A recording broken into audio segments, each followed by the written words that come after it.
तो शुरू करते हैं आज की सभा। आज का क्वेश्चन है क्वेश्चन नंबर 10। ये क्वेश्चन रिलेट करने वाला है ट्रेड डिस्काउंट, कैश डिस्काउंट और बेड डेट्स के साथ। ट्रेड डिस्काउंट, कैश डिस्काउंट और बेड डेट। डिस्काउंट वाला टॉपिक हम थोड़ा बहुत सीख चुके हैं, उसका एक छोटा सा रिकैप भी मैं आपको दे देता हूं। सिर्फ कॉन्सेप्चुअल रिकैप दे रहा हूं कि भाई डिस्काउंट्स के दो टाइप होते हैं। डिस्काउंट्स के हम दो टाइप मानेंगे। एक होगा डिस्काउंट रिसीव्ड, पहले मैं अलाउड लिख लेता हूं, अलाउड, और डिस्काउंट रिसीव्ड। ये डिस्काउंट अलाउड आपका एक्सपेंस है, ये डिस्काउंट रिसीव्ड आपके लिए इनकम्स है। ठीक है, ये तो ठीक है, इसमें ज्यादा आपको तकलीफ नहीं आने वाला, क्योंकि डिस्काउंट अलाउड एक्सपेंस है मतलब डेबिट हो जाएगा, डिस्काउंट रिसीव्ड इनकम है मतलब आपका क्रेडिट हो जाएगा। इसमें आपको कभी तकलीफ नहीं आएगा। तकलीफ कहाँ आने वाला है? ट्रेड डिस्काउंट और कैश डिस्काउंट में, जो कि आज अपना टॉपिक भी है। समझिएगा, डिस्काउंट के दूसरे पर्सपेक्टिव से टाइप क्या क्या है? दो और टाइप है डिस्काउंट के। एक है ट्रेड डिस्काउंट, ट्रेड डिस्काउंट, और एक है कैश डिस्काउंट, कैश डिस्काउंट। समझिएगा, मैंने कुछ ऐसा समझाया हुआ है कि ट्रेड डिस्काउंट बिजनेस का सेल प्रमोट करने के लिए, सेल्स प्रमोशन के लिए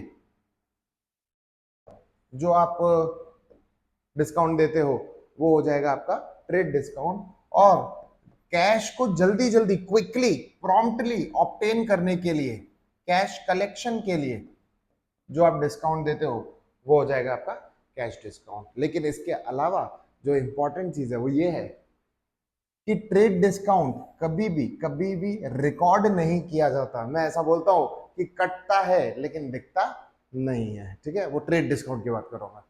तो ट्रेड डिस्काउंट कटता है लेकिन दिखता नहीं है। कैश डिस्काउंट को हम काटेंगे भी और दिखाएंगे भी, मतलब इसका रिकॉर्ड भी करेंगे, इसको रिकॉर्ड भी करेंगे। और इसी में हम डिस्काउंट रिसीव्ड और discount allowed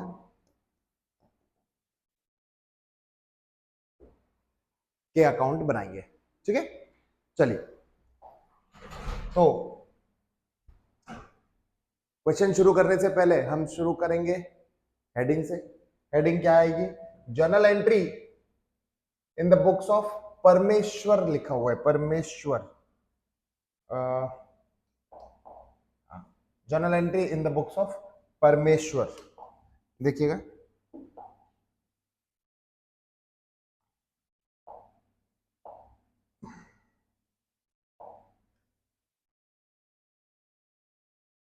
journal book of परमेश्वर।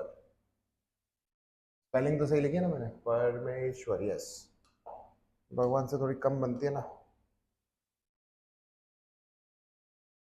डन। आपको भूलना नहीं है date, particulars, LF, debit, amount का सिंबल, क्रेडिट, अमाउंट का सिंबल। हमारे लिए अमाउंट रहेगा इन रुपीस, राइट। चलिए, सम का पहला ट्रांजैक्शन शुरू करते हैं। मंथ है जून 2014, ये भी मैंने लिख दिया यहाँ पे, जून 2014 पहला डेट है। फर्स्ट डेट पे ही ट्रांजैक्शन हो रहा है। introduced cash rupees 50,000, stock of goods rupees 10,000, debtors of rupees 15,000 and commenced business। सबसे कॉमन ट्रांजैक्शन, सबसे प्यारा ट्रांजैक्शन। जब मैं चेकिंग करता हूँ ना, ये वाला आंसर सबका आ जाता है, ये वाला जर्नल एंट्री सबका आता है, इसीलिए कोई एक्सप्लेनेशन नहीं दूंगा। जो जो एसेट्स बिजनेस में आई है सारी डेबिट हो जाएंगी और ओनर इज द गिवर। ध्यान से, क्या कौन कौन आ रहा है? कैश आ रहा है, कैश कम्स इन हो रहा है, तो कैश अकाउंट डेबिट। फिर क्या आ रहा है? स्टॉक ऑफ गुड्स आ रहा है, तो stock of goods account debit. फिर क्या आ रहा है? डेटर्स भी आ रहा है हमारे पास, debtors account debit. Actually debtor एक पर्सनल अकाउंट है, याद रखिएगा। और ये तीनों चीजें किसने दी है? ओनर ने दी है। ओनर गिवर हो गया है, हम ओनर जब भी गिवर होता है तब कैपिटल अकाउंट को यूज करते हैं। तो to capital account, right, to capital account. चलिए, कैश था 50,000, then stock of goods is of rupees 10,000, then debtors is of rupees 15,000 and total कितना हुआ 75,000। 75,000 will be the total capital that is invested by the owner into the business on 1st June 2014। ठीक है, चलिए अभी आ जाते हैं second transaction पर। ये पहला वाला ट्रांजैक्शन इजी था, टाइम वेस्ट नहीं करेंगे। सेकंड ट्रांजैक्शन पर आ जाता है। सेकंड ट्रांजैक्शन से पहले मैं वापस से बता देता हूं आपको इसमें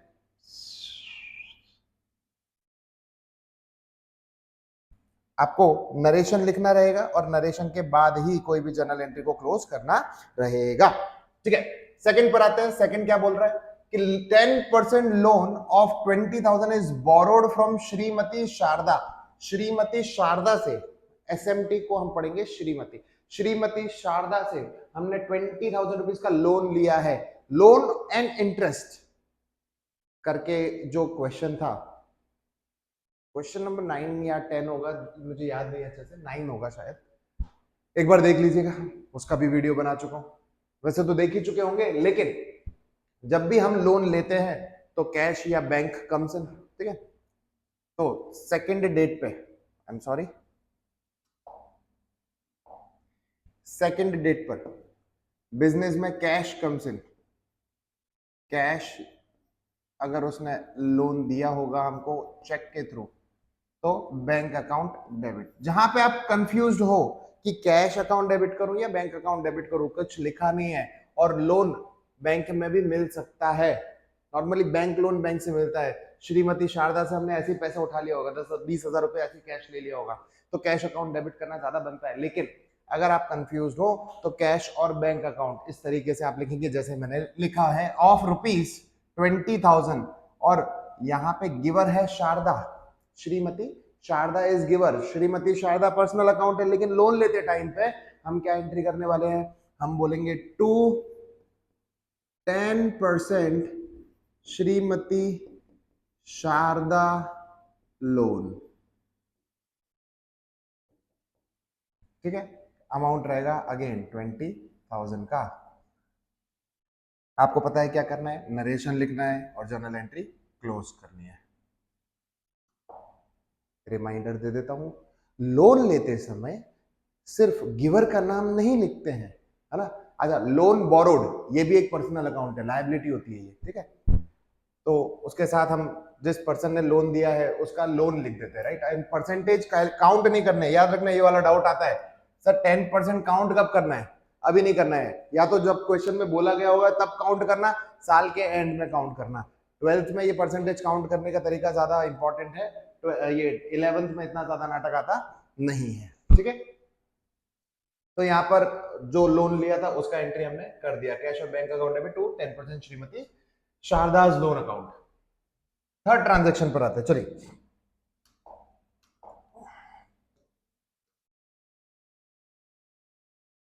देखते हैं थर्ड ट्रांजैक्शन क्या बोल रहा है। थर्ड ट्रांजैक्शन ऐसा बोल रहा है, मतलब डेटेड ऑन 3rd जून, 8,000 का goods purchased from Rameshwar stores at 10% trade discount. आगे हमारा डिस्काउंट वाला point, 10% trade discount, 10% trade discount. Trade discount हमें काटना तो है लेकिन इसका अकाउंट बनाना नहीं है, ध्यान से देखिएगा। तो हमारे पास 8,000 का गुड्स था, हमने कितना गुड्स परचेज किया था, हमने गुड्स परचेज किया था ऑफ रुपीज 8,000 का, लेकिन इस पे से माइनस करेंगे ट्रेड डिस्काउंट। ट्रेड डिस्काउंट कितना माइनस करना है, 10% माइनस करना है, आपके पास अमाउंट आएगा रुपीज 7,200।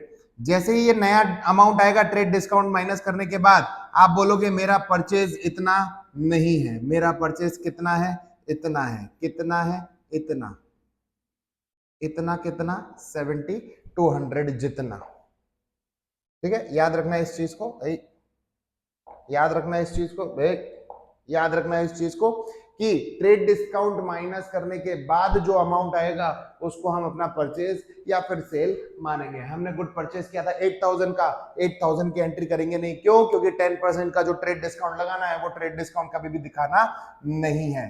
कट कर दिया लेकिन दिखेगा नहीं, तो परचेज कितने का माना जाएगा? 7200 का गुड्स परचेज माना जाएगा। क्या हमने बदले में कैश दिया है? नहीं, हमने बदले में कैश दिया नहीं है। मतलब ये 7200 का रामेश्वर गिवर भी है। ठीक है, देखेंगे। थर्ड नंबर क्या बोल रहे हैं? Purchase account debit, purchase account debit to, अब रामेश्वर गिवर है, रामेश्वर अकाउंट कितना? रुपीज 7200, 7200।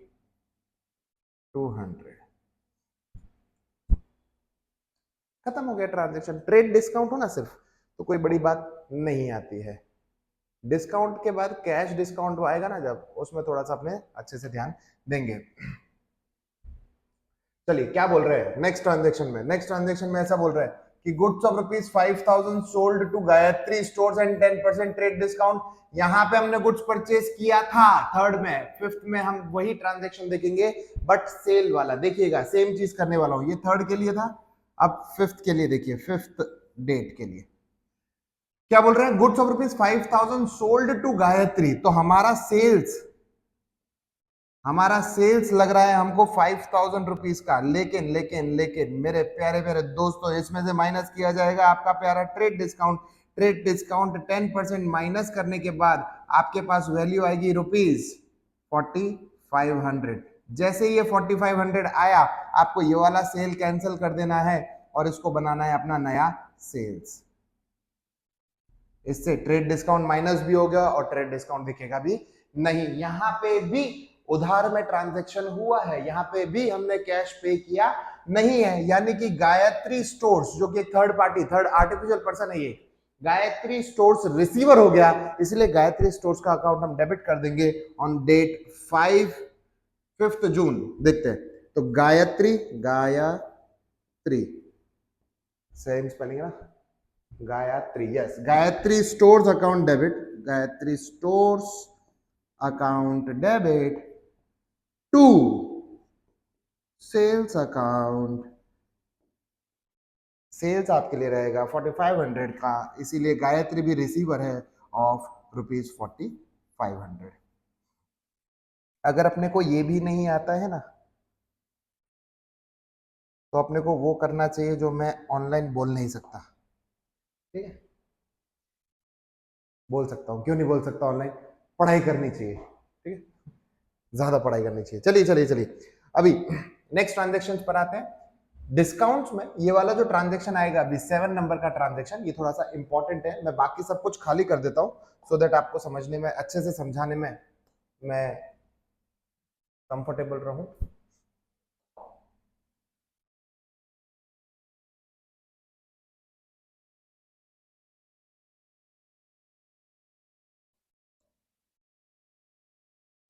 देखिएगा, अच्छा ये पूरा क्लियर ही करना है मेरे को। अच्छा समझिएगा, मैं आपको थर्ड और फिफ्थ का एक छोटा सा रिकैप दे देता हूँ। थर्ड में हमने ट्रेड डिस्काउंट काट के गुड्स खरीदा था, ट्रेड डिस्काउंट काटने के बाद के वैल्यू को हमने नेट अपना मेन परचेज माना। सेम चीज सेल करते टाइम भी ट्रेड डिस्काउंट माइनस करने के बाद ही हमने सेल को सेलिंग प्राइस 4500 का माना। ट्रेड डिस्काउंट का वैल्यू यहाँ पे 800 का वैल्यू आने वाला था और यहाँ पे 500 का वैल्यू आने वाला था। हमने इन दोनों को ही कंसिडर नहीं किया है, याद रखिएगा, ठीक है। ट्रेड डिस्काउंट कभी भी दिखता नहीं है। चलिए अब बात करते हैं हमारा सबसे important transaction of this question, that is 7th। Goods of rupees 15,000 purchased from Radha Kishan stores at 10% trade discount and 10% cash discount and issued check for half amount। Important है, बहुत इंपॉर्टेंट है, देखना हमने कितने का गुड्स परचेज किया। We have purchased goods of rupees 15,000। 15,000 का हमने गुड्स परचेज किया है, 15,000 का हमने गुड्स परचेज किया है।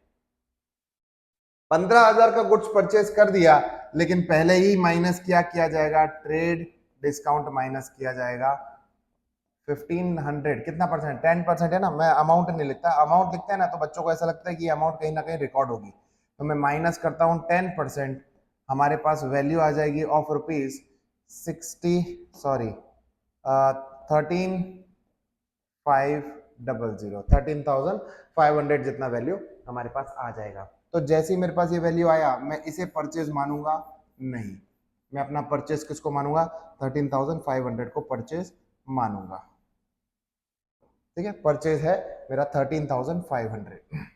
अब डिस्काउंट लग गया, ट्रेड डिस्काउंट काटा जाएगा, दिखेगा नहीं ट्रेड डिस्काउंट का 13 जो 1500 है, हमने उसको देखा ही नहीं। हमें सीधा क्या करना है, परचेज को मानना है 13,500। ये परचेज अकाउंट मेरा डेबिट भी हो जाएगा, 13,500 डेबिट भी हो जाएगा। लेकिन देखिएगा अब क्या हो रहा है, 10% कैश डिस्काउंट भी लगाना है, लेकिन कैश डिस्काउंट सिर्फ कैश ट्रांजेक्शन्स पे लगता है। याद रखिएगा, कैश डिस्काउंट सिर्फ और सिर्फ किस ट्रांजेक्शन्स पे लगता है, कैश डिस्काउंट लगता है कैश ट्रांजेक्शन्स पे। यहां पे कैश ट्रांजेक्शन्स तो हुआ, लेकिन पूरे ट्रांजेक्शन कैश ट्रांजेक्शन नहीं है। मतलब हमने हाफ अमाउंट का चेक इशू किया है। हाफ अमाउंट का चेक मतलब इसमें से हाफ अमाउंट होता है 6750, है ना, यस 6750, 6750 का हाफ अमाउंट होता है। ये हाफ अमाउंट हम चेक से पे कर रहे हैं, चेक से पे कर रहे हैं मतलब कैश डिस्काउंट लगेगा। याद कीजिए, मैंने आपको बोला था कि कैश ट्रांजैक्शंस पे कैश डिस्काउंट लगता है, एंड कैश ट्रांजैक्शंस में कैश में होने वाले ट्रांजैक्शंस एंड बैंक के थ्रू होने वाले ट्रांजैक्शन भी इंक्लूड होते हैं। मतलब कैश एंड कैश इक्विवेलेंट में आने वाले ट्रांजैक्शन इसमें इंक्लूड होते हैं। ठीक है, तो कैश डिस्काउंट लगेगा सिर्फ 6750 रुपीज पर। देखते हैं कितना लगेगा। ये डेबिट नहीं होगा, ये अमाउंट डेबिट नहीं होगा। देखना, इस पे से माइनस हो जाएगा कैश डिस्काउंट। मैं इस कैश डिस्काउंट को यहां साइड में लेके आ जाता हूं थोड़ा, चलो ठीक है। कैश डिस्काउंट कितना, कैश डिस्काउंट है, कैश डिस्काउंट है 10% का। तो जब 10% निकाला जाएगा 6750 का, तो आएगा 675। तो कितना वैल्यू बचेगा, 6075 का वैल्यू बचेगा। इतने का चेक दिया गया है। याद रखेंगे, हमने कितना डिस्काउंट काट लिया, जब हमने चेक बनाया तो हमने बोला कि हमें इतना डिस्काउंट मिलेगा, सॉरी हमें कितना डिस्काउंट मिलेगा, इतना डिस्काउंट मिलेगा। तो हम कितने का चेक बनाएंगे, 6075 रुपीज का चेक बनाएंगे। ओवर साइज टी शर्ट का एक नुकसान यही है, बहुत सेंसिटिव टच है। ओहो, आहा, चलो अभी तो क्या क्या डेबिट करना है, क्या क्या क्रेडिट करना है वो देख लेते हैं। 13,500 गुड्स परचेज किया, पूरा डेबिट हो जाएगा। मैं यहां पे आता हूं और लिखता हूं 7 तारीख के अंदर परचेज अकाउंट डेबिट 13,500। ठीक है, क्रेडिट क्या क्या होगा, देखिए ये डिस्काउंट हमें मिला है, डिस्काउंट रिसीव्ड हुआ है, कैश डिस्काउंट हमें मिला है, डिस्काउंट रिसीव्ड हुआ है क्या बीबी, यस डिस्काउंट हमें मिला है, डिस्काउंट रिसीव्ड हुआ है। तो ये आपकी क्या हो गई, इनकम हो गई। इनकम मतलब आपके लिए क्रेडिट साइड पर रिकॉर्ड होगा, इसीलिए ये कैश डिस्काउंट क्रेडिट हो जाएगा, डिस्काउंट रिसीव्ड नाम से या कैश डिस्काउंट नाम से, आप जो जिस नाम से क्रेडिट करना चाहो चलेगा। चेक आपने इशू किया है मतलब बैंक में से पैसा जाएगा, बैंक में से पैसा आपके टेक्स्ट बुक के हिसाब से बैंक में से पैसा गया, ऐसा मान लीजिए। चेक इशू कर दिया मतलब बैंक में से पैसा गया, ठीक है, तो बैंक अकाउंट भी क्रेडिट हो जाएगा। एंड ये जो 6750 रुपीज बचा हुआ है, इसका हमने कोई पेमेंट दिया नहीं है, मतलब राधा किशन जो है ये गिवर है, इसमें राधा किशन स्टोर्स गिवर है, तो इनका अकाउंट क्रेडिट हो जाएगा, राधा किशन का अकाउंट क्रेडिट हो जाएगा। ठीक है, तो देखते हैं क्या क्या क्रेडिट हो रहा है। पहले तो आप चाहो तो पहले कैश क्रेडिट कर सकते हो, बैंक क्रेडिट कर सकते हो, डिस्काउंट क्रेडिट कर सकते हो, राधा कृष्ण क्रेडिट कर सकते हो, आपका डिसीजन है। To cash discount account. अगर आप ये कैश डिस्काउंट अकाउंट नहीं लिखना चाहते हैं तो आप क्या लिखेंगे, आप लिखेंगे डिस्काउंट, एक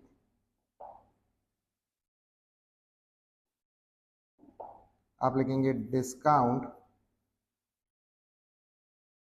received account, discount received account. कितना डिस्काउंट आपको मिला है, 675 का डिस्काउंट आपको मिला है। टू चेक आपके पास से गया, बैंक में से पैसा जाएगा, बैंक अकाउंट भी क्रेडिट हो जाएगा। टू बैंक अकाउंट कितना, 6075 and Radha Kishan store giver कितने का है, राधा किशन स्टोर्स का अकाउंट बन जाएगा 6750 का। इस तरीके से आपका ये ट्रांजैक्शन भी खत्म होगा। नरेशन लिखना नहीं भूलना है, हमेशा नरेशन जरूरी है। चलिए, तो आई गेस ये डिस्काउंट वाला जो क्वेश्चन था, ये वाला अच्छा क्वेश्चन था। ये 7 नंबर की प्रैक्टिस एक बार और कर लीजिएगा, है ना। अगर इन सब के आपने स्क्रीनशॉट नहीं लिए हैं, स्क्रीनशॉट लेने वाला रूल भी मत रखिए यार, आप ना इसको अपनी नोटबुक में लिखते रहिए। ये सारे जो वर्किंग नोट्स हैं ये बहुत जरूरी है। आगे देखते हैं अपने नेक्स्ट ट्रांजेक्शन पर। 7 ट्रांजेक्शन तक हो चुका है, 7th डेट के ट्रांजेक्शन तक अपना हो चुका है। थोड़ा सा और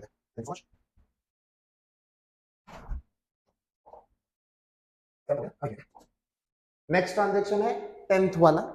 N order of 5000, an order of ₹5000 received from Vibhuti to send goods. क्या करेंगे, विभूति ने हमको ऑर्डर दिया है, हमने क्या उस ऑर्डर को आज के दिन पे एग्जीक्यूट किया, नहीं किया। मतलब ये ऑर्डर देने वाला जो इवेंट हुआ है इसकी कोई भी मॉनेटरी वैल्यू हमारी बनती नहीं है, इसीलिए हम इसको रिकॉर्ड करेंगे नहीं। यहां पे आप अपने टीचर्स को लिख के दे देंगे कि 10th डेट पर हुआ इवेंट एक नॉन इकोनॉमिक ट्रांजैक्शन है, नॉन इकोनॉमिक ट्रांजैक्शन है। ठीक है, ये नोट लिखने की जरूरत नहीं, वो तो मैंने ऐसा लिख दिया है ऐसा टाइम पास करने के लिए। एग्जाम में आपके पास टाइम कम होगा, आप इतना टाइम पास नहीं कर पाएंगे। आगे 12th में यहां पे हमने क्या किया है, जो ऑर्डर 10th को हमें मिला था विभूति से, वो ऑर्डर हमने एग्जीक्यूट कर दिया है। एज पर order of Vibhuti goods sent at 10% trade discount and paid 50 rupees carriage in cash. अरे ये भी बहुत अच्छा बन जाता है, इसमें भी कुछ कंफ्यूजन होते हैं बच्चों को, वो कंफ्यूजन भी मैं आज दूर कर देता हूं। ध्यान से देखिएगा, विभूति को हमने 5000 का गुड्स बेचा है, विभूति को हमने 5000 का गुड्स बेचा है। देखो रिसीव्ड फ्रॉम विभूति मतलब हमें ऑर्डर मिला है, हमने गुड्स सेल किया है। ठीक है, तो देखिएगा हमने सेल कितना किया है, हमने सेल किया है 5000 का गुड्स, हमने सेल किया है 5000। इसमें माइनस होगा ट्रेड डिस्काउंट, भूलना नहीं है, ट्रेड डिस्काउंट माइनस होगा कितना परसेंट, 10%। कितना वैल्यू बचा, 4500 रुपीज का वैल्यू बचा। जैसे ये 4500 आया मैं इस सेल को कंसिडर नहीं करूंगा, मेरे लिए सेल कितना माना जाएगा, 4500 का, क्योंकि ट्रेड डिस्काउंट कटता तो है लेकिन दिखता नहीं है। आगे ट्रेड डिस्काउंट माइनस, ये ट्रेड डिस्काउंट माइनस करने के बाद सेल तो बन गया, यहाँ पे सेल क्रेडिट हो जाएगा और विभूति डेबिट हो जाएगी। ठीक है, लेकिन इंपॉर्टेंट ये भी है, पेड ₹50 इन कैश, कैरेज के लिए हमने कैश का, कैश में 50 रुपीज पे किया है। जरा सोच के मुझे बताइए, क्या ये कैरेज का पेमेंट हमने विभूति के बिहाफ पे किया है, ऐसा लिखा है?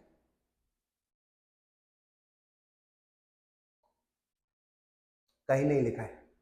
इसका मतलब ये विभूति का एक्सपेंस नहीं है, हमारा ही एक्सपेंस है। मतलब मैं चाहता हूं इसको आप दो अलग अलग ट्रांजैक्शन की तरीके से देखो। देखो आप एंट्री क्या करोगे, एक एंट्री आप ये करोगे विभूति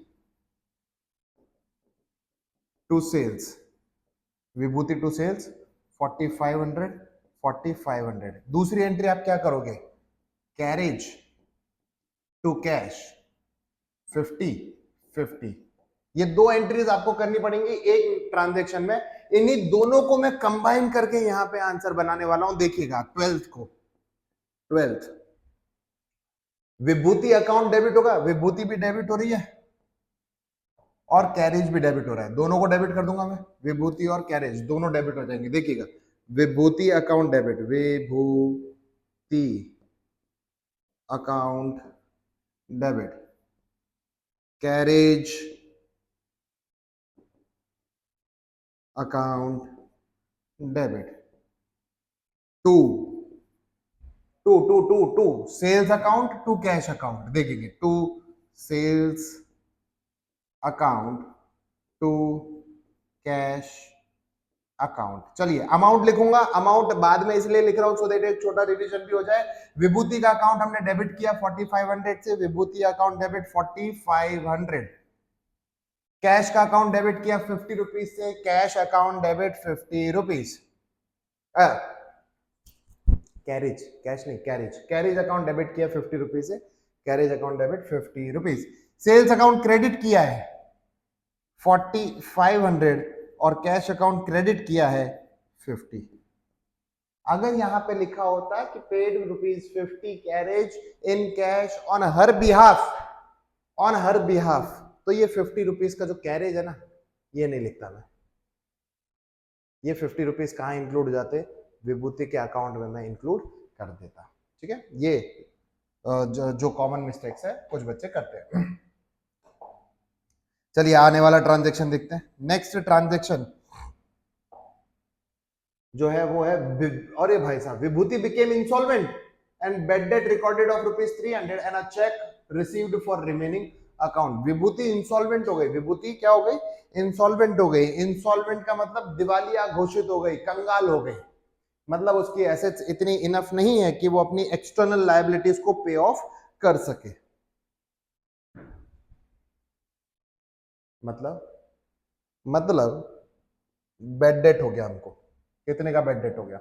अच्छा यहाँ पे तो लिख दिया यार, 300 रुपीज का बेड डेट हो गया। चलिए तो बेड डेट हो गया। बेड डेट आपके लिए एक लॉस है, बेड डेट आपके लिए एक लॉस है। ध्यान से देखिएगा, डेट क्या है 15। बेड डेट आपके लिए एक लॉस है, तो bed date account debit, loss account debit हो जाता है। बेड डेट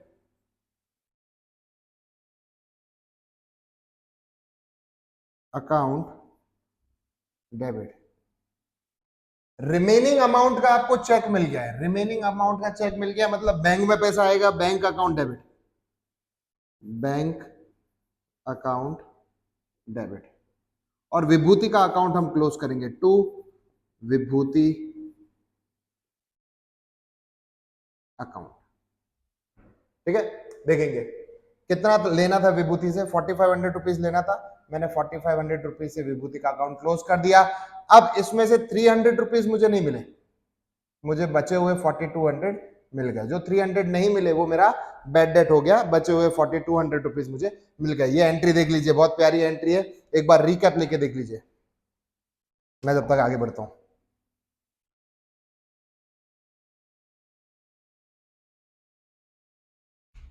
लास्ट दो पेमेंट बचे, ओहो लास्ट दो ट्रांजैक्शन बचे, आज पता नहीं क्या हो गया।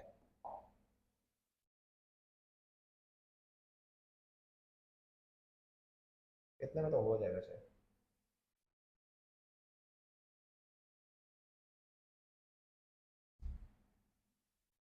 जितना बड़ा ट्रांजैक्शन,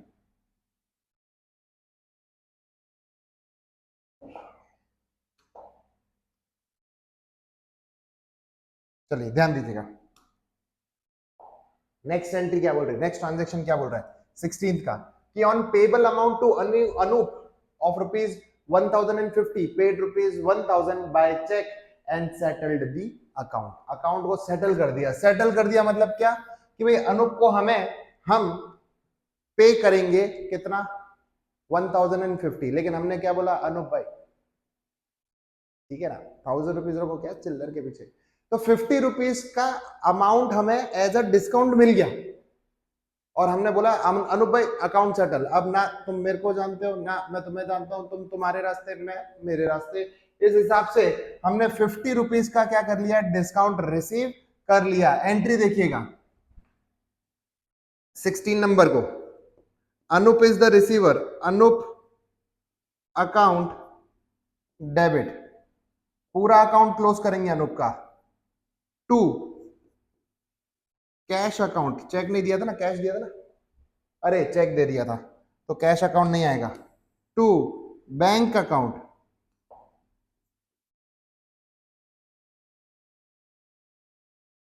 ₹1000 का चेक दिया हमने उसको। टू डिस्काउंट अकाउंट या डिस्काउंट रिसीव्ड अकाउंट 50, बात खत्म, ट्रांजेक्शन खत्म हो गया। मैं ना आप लोगों को, ये नेक्स्ट वाला कौन सा है, हाँ चलो मैं आप लोगों को एक पॉइंट बताना चाहता हूँ, मैं भी ना आधा पागल हूँ। मैं आपको एक पॉइंट बताना चाहता हूँ, एक मैंने मॉडर्न अप्रोच की बार बार बात की थी, है ना, अकाउंट्स में एक मॉडर्न अप्रोच की बार बार बात की थी, जरा देखिएगा। विभूति से, ये विभूति वाला ट्रांजेक्शन, ये वाला 15 नंबर वाला ट्रांजेक्शन, विभूति का अकाउंट हमने क्रेडिट किया है, मतलब विभूति इज गिवर ऑफ 4500 ऐसा माना गया है, राइट। लेकिन विभूति ने तो 4200 रुपीज ही दिए, ये 300 रुपीज तो विभूति ने दिया है ही नहीं, तो विभूति 4500 रुपीज से क्रेडिट क्यों हुई? ठीक है, यहां पे मॉडर्न अप्रोच काम आता है। विभूति हमारी क्रेडिटर थी, सॉरी डेटर थी, विभूति हमारी क्या थी, डेटर थी। विभूति से हमें 4500 रुपीज लेने थे, उसने दिए 4200, वो गिवर 4200 की है, लेकिन 300 एज अ बेड डेट हमें उसको राइट ऑफ इसीलिए करना पड़ा क्योंकि हमें विभूति का अकाउंट क्या करना है, क्लोज करना है, विभूति का अकाउंट क्लोज करना है, विभूति अकाउंट क्लोज करना है। ठीक है, आगे देखते हैं। सेम चीज यहां पे भी हुई है, अनूप को हमें पेमेंट कितना देना था, 1050 का पेमेंट देना था, तो अनूप को हमने पेमेंट दिया है सिर्फ और सिर्फ 1000 रुपीज का, यानी कि अनूप तो सिर्फ 1000 रुपए का रिसीवर हुआ, फिर भी हमने कितना रिसीवर माना है उसको, 1050 का माना है, क्योंकि हमें उसका अकाउंट क्लोज करना है। अनूप हमारा क्रेडिटर था और उसके साथ अकाउंट सेटल कर दिया, मतलब उसका अकाउंट क्लोज करना है, क्लोज करने के लिए हमने पूरे अमाउंट से उसको क्रेडिट कर दिया। ठीक है, and the last transaction of this question is received 1500 for return of bad debt of ईमानदार। देखिए देखो यहाँ पे हमने विभूति को हमने 300 रुपए से क्या बनाया था, बेड डेट बनाया था। ऐसे ही पिछले जन्म में, पिछले जन्म नहीं बोलना चाहिए, ऐसे ही पिछले कुछ टाइम में हमने ईमानदार नाम के आदमी को भी, ईमानदार नाम के आदमी को भी हमने क्या बनाया था, अपना बेड डेट बनाया था। देखो राइट ऑफ करने का मतलब होता है लिखा हुआ जो हमने पहले मतलब अमाउंट काट दिया था as a bad debt, debtor में से राइट ऑफ करना बेड डेट बनाना, गरीब वाला रास्ता, डेटर में से राइट ऑफ करना मतलब बेड डेट बनाना। ठीक है, तो पहले हमने ईमानदार को बेड डेट बना दिया था, कितना बेड डेट बना दिया था, जितना भी बनाया था, वी डोंट केयर कितना बनाया था, उसमें से 1500 रुपीज का पेमेंट हमको ईमानदार ने दिया है। ईमानदार क्या बोलता है कि भाई सबका पैसा खा के जाऊंगा लेकिन तुम्हारा पैसा खा के नहीं जाऊंगा, तो हम खुश हो गए, हम क्या हो गए, खुश हो गए, ईमानदार ने हमको 1500 रुपीज दिए हैं, तो इसे बोलते हैं बेड डेट रिकवरी। क्या बोलते हैं, बेड डेट रिकवरी। मैं अच्छे से लिखता हूं, बेड डेट रिकवरी। अब ये जो बेड डेट रिकवरी हुई है, इस बेड डेट रिकवरी को हम प्योर इनकम मानते हैं, याद रखना, बेड डेट रिकवरी को इनकम मानते हैं। यहां पे ईमानदार अकाउंट क्रेडिट नहीं होगा, याद रखना, ये बहुत इंपॉर्टेंट चीज है, समझ के देखना जरा। जैसे विभूति का अकाउंट आप क्लोज कर चुके हो, पूरा अकाउंट क्लोज कर चुके हो, उसी तरीके से जब ईमानदार को आपने बेड डेट राइट ऑफ किया होगा ईमानदार का अमाउंट, तब आप ईमानदार का अकाउंट क्लोज कर चुके होंगे। यानी कि अब जब वो हमें 1500 रुपीज दे रहा है तो उसका अकाउंट वापस ओपन करने की जरूरत नहीं है। आप बेड डेट रिकवरी या फिर बेड डेट रिटर्न भी बोल सकते हो इसको, bed date return, bed date return, इसको एज एन इनकम मान लीजिए और एज एन इनकम इसको रिकॉर्ड कर दीजिए। तो इसकी एंट्री कुछ इस तरीके से होगी, देखिएगा 20th के दिन पर पैसा दे रहा है वो हमको, तो cash account debit to, income का नाम लिख देंगे, to bad debt return account या बैड डेट रिकवरी अकाउंट। कितना? ₹1500। और यहां पे भी ये ट्रांजैक्शन खत्म होता है, यानी कि ये क्वेश्चन खत्म होता है। अकाउंट क्लोज करना, टोटल करके अकाउंट क्लोज करना मत भूलिएगा। हम मिलेंगे अगले और आखिरी क्वेश्चन में। इस चैप्टर का आखिरी क्वेश्चन है 13 नंबर का क्वेश्चन। तब तक के लिए दफा हो जाइए।